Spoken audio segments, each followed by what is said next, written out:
Bonsoir, merci de suivre votre magazine Au-delà de l'actualité. Aujourd'hui, nous parlons de la Constitution.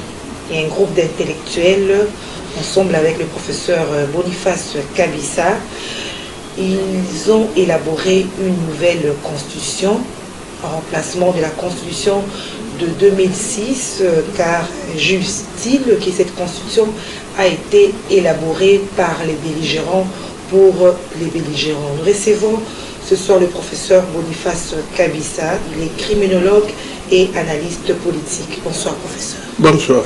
Alors professeur, vous avez élaboré une nouvelle constitution, vous voulez qu'on puisse changer la constitution de 2006 qui ne cadre pas avec les réalités actuelles de la République démocratique du Congo, avez-vous dit, et vous avez introduit une requête quant à ce à la Cour constitutionnelle. Qu'en est-il exactement? Je vous remercie pour l'invitation. Moi, je crois que les Congolais n'ont pas la mémoire courte, comme on l'a dit. Cette constitution est une suite d'un accord des belligérants qu'on a appelé accord de Sun City. Qu'est-ce qui s'est passé? Notre pays était divisé en morceaux par les étrangers qui ont imposé la guerre à Mosé. Parce que Mosé, Laurent Désiré Kabila, ne voulait pas que le pays, la République démocratique du Congo, soit co-géré avec les pays voisins. Il les a chassés, ces gens-là ont ramassé quelques Congolais, ils ont créé des rébellions partout. Donc, il s'est fait que ces gens ont envoyé ici au Congo leurs fils, les militaires, leurs armes pour combattre le pouvoir central. Ils se sont divisés en rébellions. Et donc, pour finir cette rébellion, la communauté internationale, qui voulait au fait démanteler les Congos, mais les Congolais, par leur volonté de vivre ensemble, les en ont empêchés. C'est comme ça qu'ils ont amené tout ce monde à Sun City. Je rappelle aux Congolais que la délégation Yoekeneki Sun City est la délégation désignée na Payawana. Ils ont quitté délégation, il y a population batinda qui baza Congolais a Congolais na Bapaya bazaki na kati. Bake Sun City ne bakaboli mboka biteni na biteni, mais là où je rends hommage, même si je ne l'aime pas, il ne m'aime pas, le président Joseph Kabila Kabange, il a accepté tout. Bazonga Mboka Edjongi, que ça la constitution Oyo, et ça accord de belligérants. Mais Esaïa, Congolais. Mais comment une constitution élaborée avec les Congolais, même si vous dites qu'il y avait aussi des étrangers? Congolais, ça l'a voté. Constitution qui présent et Zala qui Yokana Epso. Ils ont été conçus par le Rwanda, qui a dit le Kolaba Congolais, Oyo Bazala qui n'a rébellion, et pas une aïebalingo bunate, à ko perdre espace Oyo Adjouaki. Comment faire pour maintenir l'espace sous son contrôle? Nde atuni banglais balobi no na constitution yo bakosala ba congolais basala ke yo perdre te nde basali na anglais na Angleterre comme biso toloba français bake na université à Liège en Belgique bapesi ba université wana basali donc tant baye na nguna Sun City quelques Congolais va modifier 2-3 articles, ne va signer. Mon corps vous signer accord Rwanda, blague, bah il y a des Congolais à l'Ingombo, bah fouti bango à la veille. Allez, bah Congolais, les lendemains, pour vous signer. Bon, bah l'ingé qui va signer mbang bakei, bah m'sou bah y écoute tout. Ne m'a comme bimi.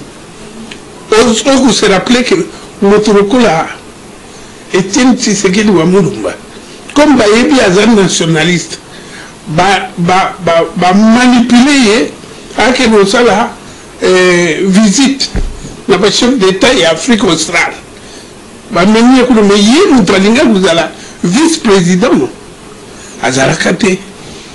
Donc on a oublié tous les Congolais de sorte que baye ko sala constitution. Il y a 2006. Il y a 2006. Alors, la constitution, ils avaient élaboré en 2006. Donc, oui. cette constitution n'a résumé. Et ça l'a mis dans des personnes qui ne sont pas des élus.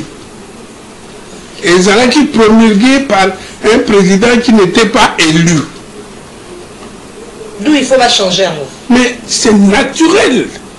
Tant le président élu abîmé, le député élu abîmé, mais il aura les besoins. Il fallait changer le coyo et ça l'a mis par les non-élus. Ok, 2006, l'autre en 2022, professeur, l'émission sera bilingue comme vous le souhaitez. 2006, pourquoi seulement aujourd'hui? Ou pourquoi vous êtes pratiquement le seul Congolais à remarquer que la Constitution ne cadre pas avec les réalités du pays? Nous sommes les seuls Congolais. C'est vrai? En 2005, nous avons un témoin. 2005, nous avons une émission, l'antenne A. Francis Kalombo, Pasteur Ngoyi, professeur, avec Madame Wivi Landou. Sur les champs, j'ai créé l'incident. Dans la constitution de Koubomamok. Ouais, en 2005. En 2005 déjà. Dans le référendum qui a été. Donc j'ai demandé qu'on vote non. Mais nous continuons à bénir à l'hôpital. Pour papa Yaba Kende, tous les canons. On va voir. Mais le problème du Congo, c'est que tout ce qui est provisoire devient définitif. C'est ça le problème. Alors, nous avons des gens. Mais on joue un bateau, il y a un et belé, parce que la constitution est une histoire provisoire. En 2018, j'ai appelé tous les amis, les sociologues, les anthropologues, les criminologues, les juristes, parce que la constitution est à la canine. La constitution est un résumé de la vie d'un peuple. Sa croyance, sa façon de s'organiser, sa façon de rendre justice.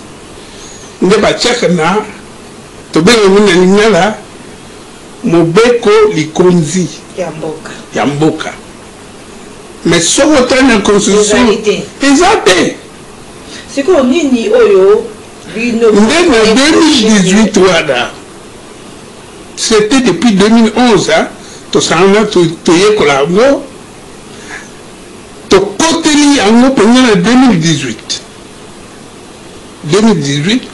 to bandi étude ndeto silisi awana 2019 donc les alités loko spontané boye to ena non na kati okomona l'article au basala ke mboka ekabwana na kati ya constitution de 2006. Qu'est-ce que vous reprochez dans la constitution de 2006 concrètement? L'article Nini, Oyo, Ezapenza, article 2, la constitution wana. Et l'on a 11 provinces, to commune à 26 provinces. Yebisangai aux amwana mboka, et l'on to gagné. Ngai na yebisi et l'on to perdre. Unité nationale. La vie en commun. Oyuki kaka awa penepene biso na maindome. Et Mbumbani. Bato baku vivre ensemble depuis longtemps.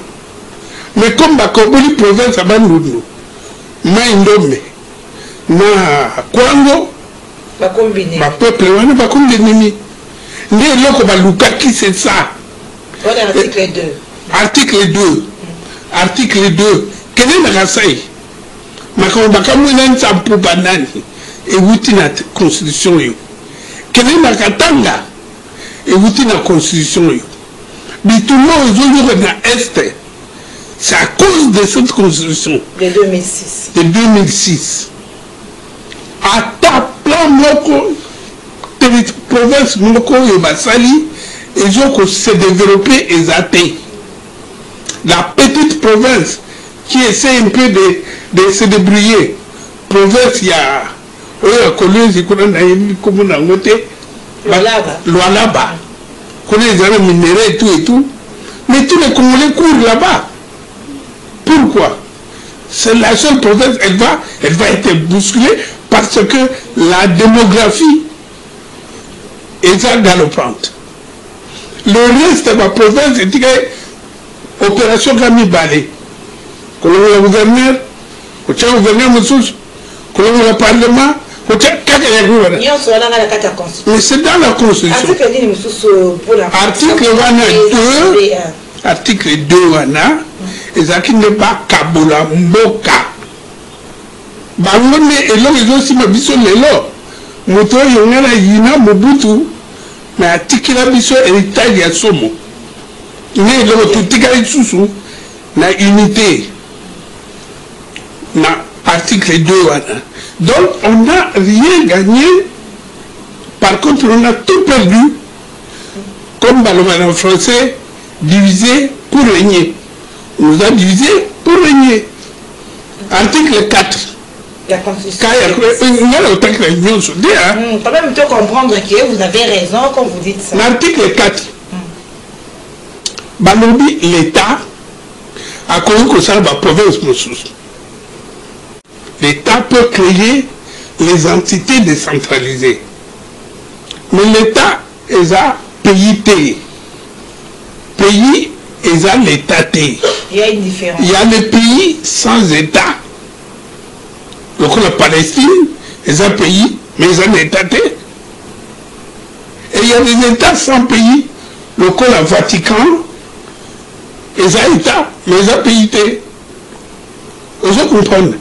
Qu'on soit prérogative, il y a pays où pays en l'État. Ça veut dire que pays en pouvoir. Pouvoir les années. Pouvoir les alliés. Batoyo, les individus qui s'accaparent de l'État.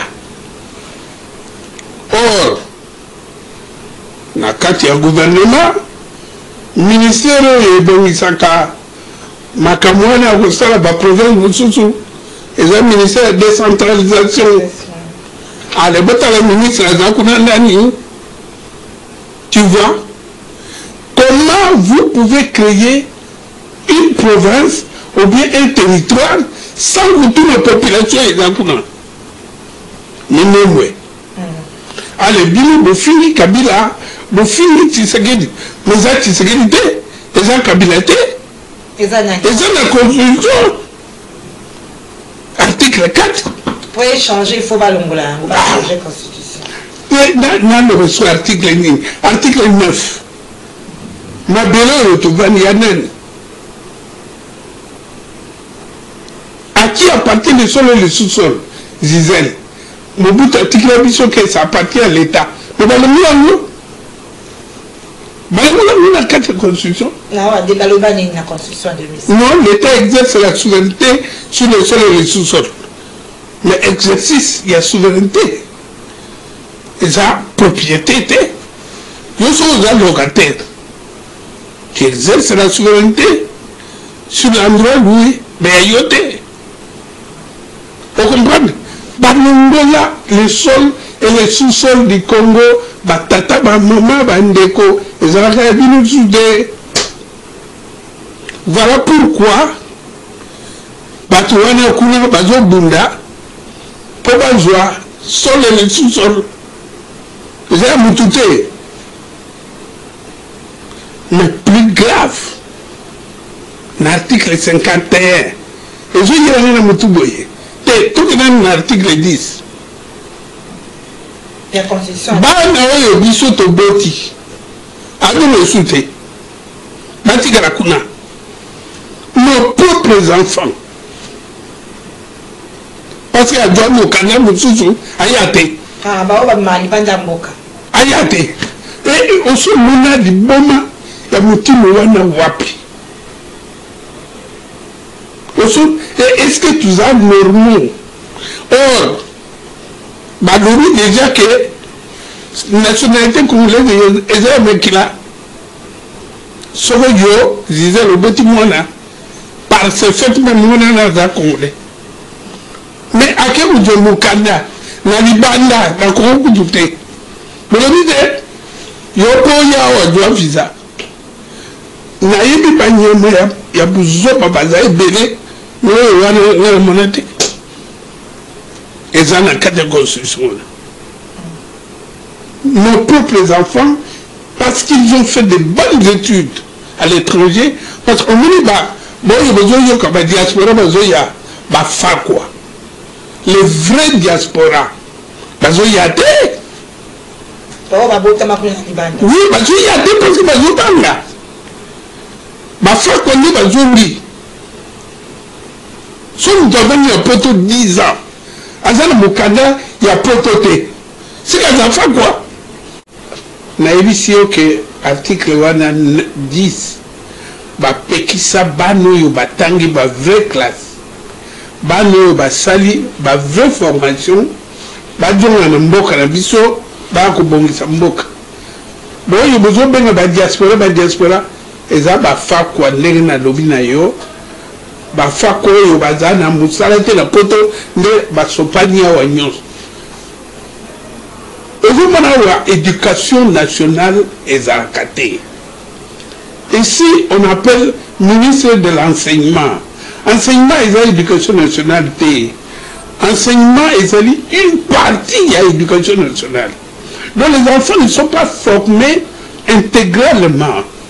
Ceux qui sont bien formés sont en Europe, sont aux États-Unis, sont ailleurs.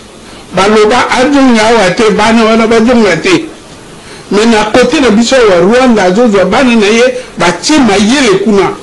Ba ugani ba juba na bangu bazotia mayele. Bino yakana no aéroport okomuna ndenge bazonyokola Congolais ya zozo mboka na ye Congo. Wa visa. Non, c'est la constitution. Donc, et ça la constitution. Mboka mwana nanga ya Bali marocaine bakena Maroc sans papier mais pour bayawa de donc donc on bloque les Congolais parce que les Congolais là on a nini tolingana kate biso na biso et boyebi po na nini ba belge balinga kate tolingana sinon to bengana bango. Alors, bah, créer un système, il y a éducation nationale, où il y a toujours l'andelanote lelo. La carte, c'est éducation nationale, système, il y a cultiver individualisme. Moi, depuis l'école gardienne, il faut attendre, il y a moko, mon n'y attend un papier, mon n'y a concurrent, na soukamula, basali proclamation mwana ya juité ba humilier na miso ya batu mwana ya jui ba censé ye na miso ya batu azoke na lokumu wana ye moko ti akumi na université yebisa ngai niveau nini balakisi ye ke oyo ndeko na yo bosala na ye eza te ntango esisi université balobi na ye kelosala na baninga. Mais pour la qui ça y était, comment travailler avec les autres? C'est ton compétiteur. Donc chaque fois qu'il voit un Congolais, c'est son compétiteur. Aïe. Mais on met un exemple là, pardon, tout le bas. Garçon T. Alors, ministre il y a Affaires étrangères américaines, secrétaire d'État. Ayawa tala ba Congolais ba mibange ba Congolais oyo batanga oyo akefunda oyo akefunda oyo et pas mupaya oyo akefunda oyo akefunda awa ça ne marche pas oyo mais oyo aza mupaya ayi bibi wapi. Comment il faut nous foutre dans les codayo? Ne wana. individualisme. Nasuki sayango na éducation na mapesa. Oyebi ke okotambola wa nyos jamais mona société moko oyo actionnaire baza ba congolais. Rien. Aucune société. Ou bien immeuble moko ba congolais misatu mine basangani basala immeuble. Rien. Eza mutu moko to ya famille, c'est tout. Mais tu vas ici à côté na Kenya, au moins immeuble, il y a Batu Basali actionnaire. Kenya na Rwanda au moins. Donc, je résume que tout ça est une éducation nationale au Yoba Télévision Awa. Peut-être la langue très bien. La même chose que la justice. Parquet ezaka moko. Lokunya parquet ezaka moko. Parce que yekuna sur la petite beko tous les parquets. Il faut pas la langue. Yosomona yé parquet maître de l'enquête. Ako ordonner enquête, ako peut supprimer enquête. Yeka parquet mettre poursuite. Ça dit so bakangio yé mudawla dayo. Yeka parquet sur la pression d'un tribunal va condamner, il y a un peu exécuter condamnation. Kaka mutu moko pouvoir il y a somme boye. Donc somme vie balobi okangami. Somme baboyi. Bref, il faut revoir les accords dans la constitution Oyo. Il y a 2006, voilà, professeur, où tu peux énumérer l'article 217. La Constitution en 2006. La Constitution en 2006. Balobi, le Congo et Abisso, Yabakoko, peut signer les accords et abandonner une partie de la souveraineté. Article 217. Batu nyonso ba intellectuel na zokutana bango so na inte eza wapi. Donc non bayebaki ke totangaka te ba intellectuel ngai na tiki ba ndeko mosusu mais ba intellectuel des enseignants des professeurs bato oyo batangi na poto moko na situka ki est jour na ambassadeur prof. Avec de dire ça, mais il y a une involonté. Et le Congo peut faire les accords pour abandonner une partie, il y a souveraineté naïe pour l'unité africaine. Quel est le temps Bilokwana, si c'est. Et Zali. Kende Sikoyo. Président de la République, mandat de 5 ans. Député 5 ans. Sénateur 5 ans. Gouverneur 5 ans. En 2023, Bissoto, allez, la Bilanga. Campagne. Bon, mok et tigan ma bouane. Nani a joké ni la mok. Vous avez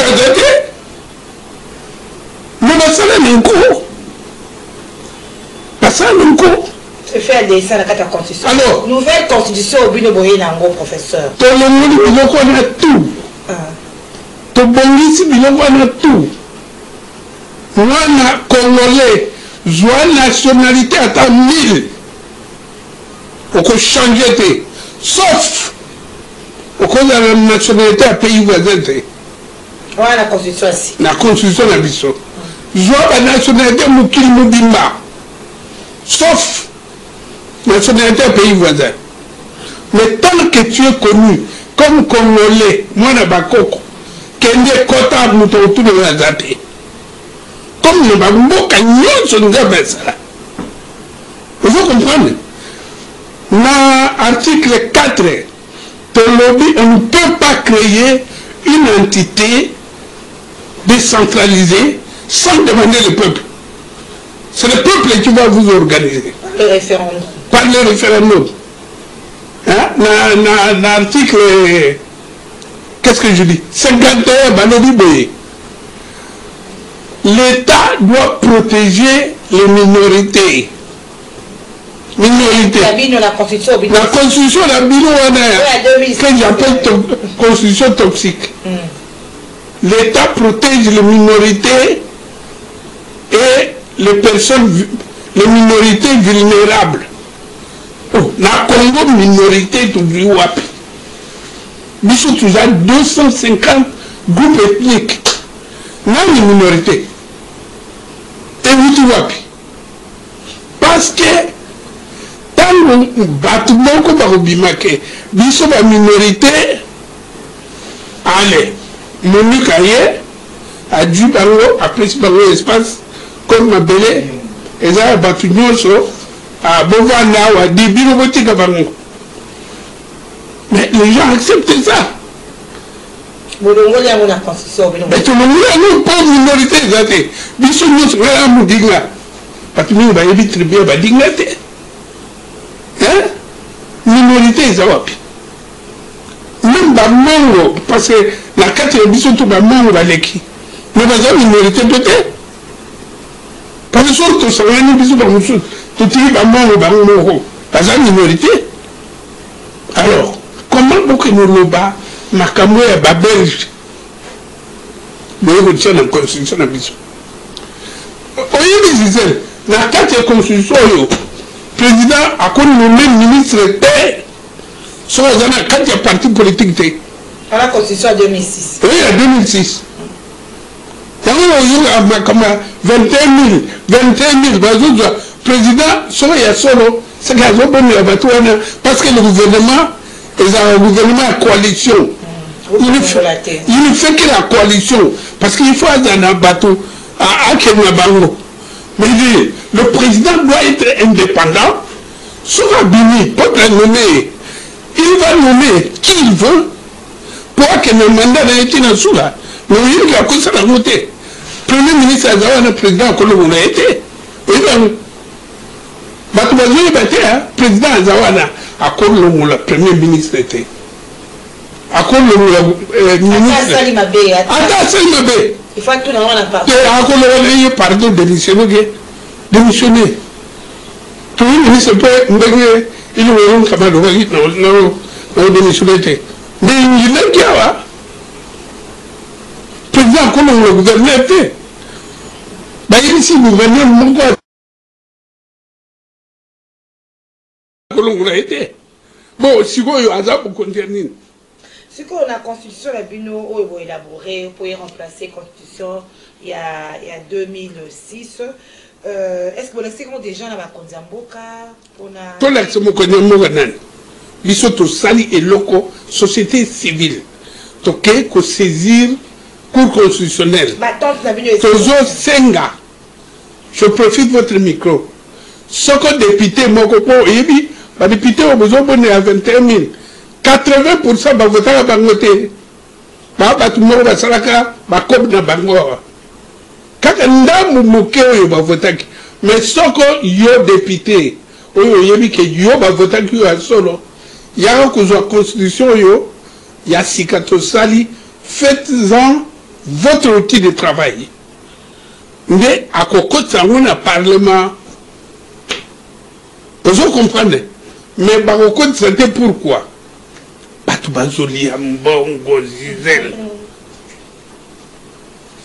qui va changer, mais les gens vont perdre des privilèges. Ils vont perdre des privilèges. C'est pour ça ceux qui sont les nationalistes. Le président a encore ça la noté parce qu'ils sont à Sali.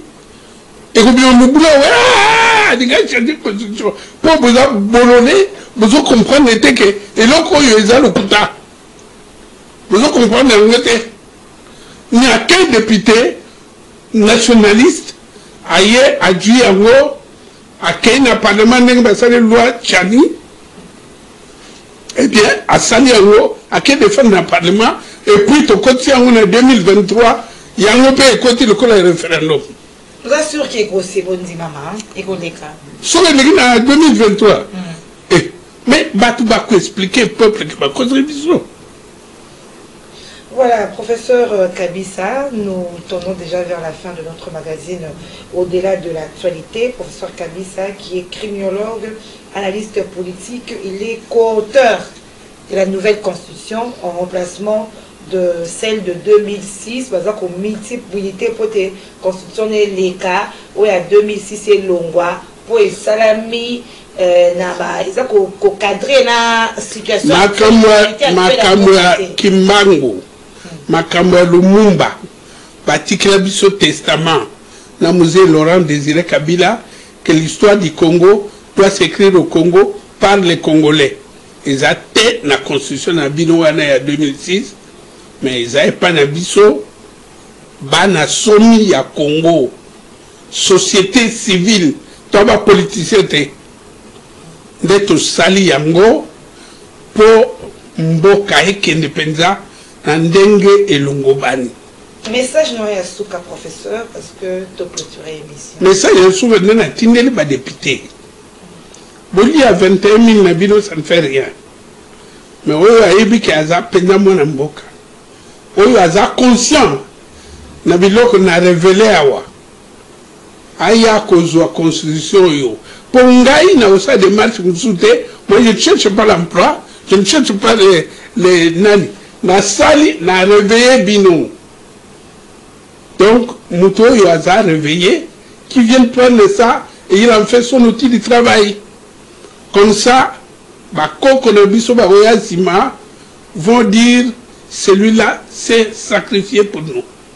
Merci professeur. C'est moi qui vous remercie. Merci à vous, fidèles téléspectateurs du magazine Au-delà de l'actualité. Au prochain numéro, au revoir.